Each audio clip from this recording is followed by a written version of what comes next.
కృతజ్ఞత బాబా కృపను నిలిపే మౌన ప్రార్థన.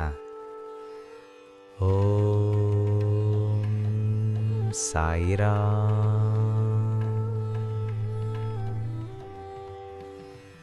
స్వాగతం ధుని 38వ ఎపిసోడ్కు. ఈరోజు సాయిబాబా మనకు నేర్పిన అత్యంత సున్నితమైన లోతైన బోధను తెలుసుకుందాం. కృతజ్ఞత బాబా కృపను నిలిపే మౌన ప్రార్థన.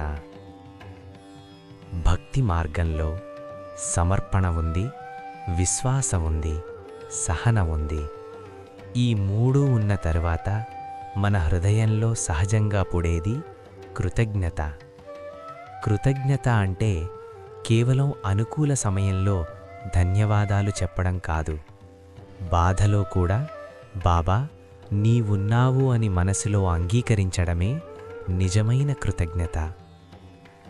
సాయిబాబా చెబుతారు, నీవు నన్ను గుర్తుపెట్టుకున్న ప్రతిసారీ నేను నీ వెంటనే ఉన్నాను. బాబాను గుర్తుపెట్టుకోవడం అంటేనే కృతజ్ఞతతో జీవించడం.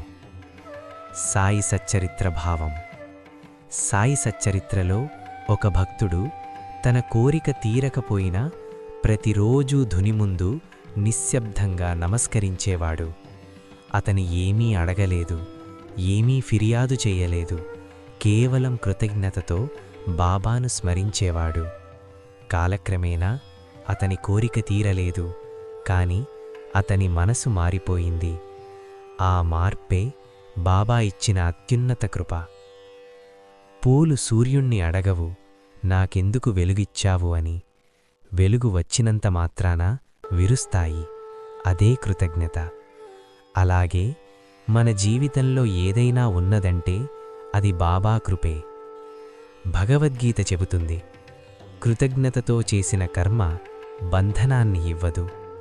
అంటే కృతజ్ఞ హృదయంతో జీవించిన జీవితం విముక్తికి దారి తీస్తుంది. బాబా మనకెప్పుడూ మనకు కావలసింది ఇవ్వకపోవచ్చు, కాని మనకవసరమైన దాన్ని ఎప్పుడూ ఇస్తారు. ఆ అవసరాన్ని గుర్తించే మనసే కృతజ్ఞ హృదయం. ఈ రోజు నుంచి ఏమీ లేకపోయినా ఒక్క మాట మనసులో చెప్పండి, బాబా ధన్యవాదాలు.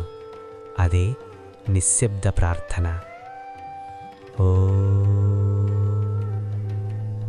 సాయిరామ్.